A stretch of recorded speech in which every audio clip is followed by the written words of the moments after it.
माई, आपल्या नंदिनीचं पाचशे लग्न ठरलंय, तिला आशीर्वाद देशील ना? आशीर्वाद तर देई आईकडून घ्यायचा असतो गुरुजी. लग्नानंतर होईलच प्रेम या मालिकेच्या 1 फेब्रुवारीच्या भागामध्ये आपण पाहणार आहोत. नंदिनी आणि पार्थ घरच्यांसोबत देवी आईच्या दर्शनाला आलेले असतात.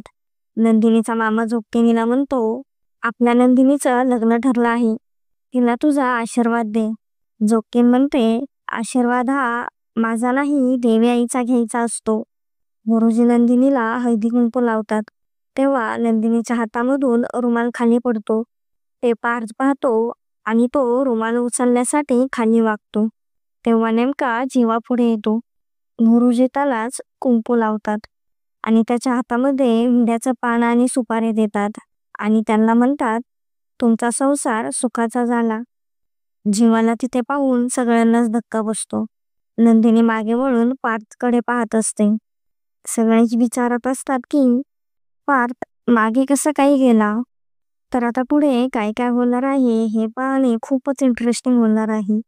असेच नवनवीन अपडेट जाणून घेण्यासाठी आपल्या चॅनलला नक्की सबस्क्राईब करा.